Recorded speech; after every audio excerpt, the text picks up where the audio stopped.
Donc on est ici dans la maison du projet, c'est ici qu'on planifie chaque semaine nos travaux pour chaque soir en fonction d'un planning général depuis le début du projet jusqu'à la fin, l'aboutissement au mois d'avril 2018. Alors, nous avons élaboré un planning général de l'opération afin de maîtriser toutes les tâches et l'ordonnancement des activités. C'est vrai que c'est un enjeu très important du chantier de par la multitude des activités et également des acteurs, ce qui fait que la coactivité doit être maîtrisée et organisée depuis le début de l'opération jusqu'à fin avril 2018. Le chantier est organisé autour de grandes phases d'exploitation qui nous permettent de garantir des conditions minimales d'exploitation.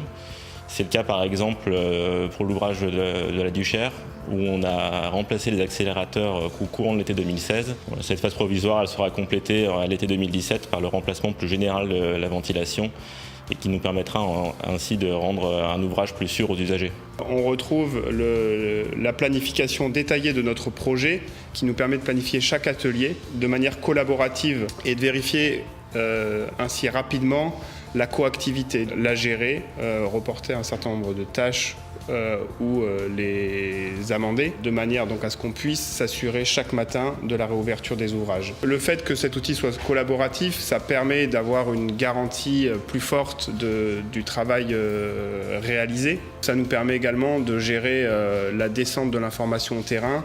Dès qu'on a un événement un petit peu particulier, comme cette semaine des tirs d'explosifs pour l'excavation de nos intertubes, on les traite ici en réunion en fonction des différents ateliers. On va fixer les règles de circulation, les interdictions dans certaines zones qui vont permettre immédiatement en réunion d'adapter le planning des travaux et de communiquer les interdictions aux ouvriers sur le chantier.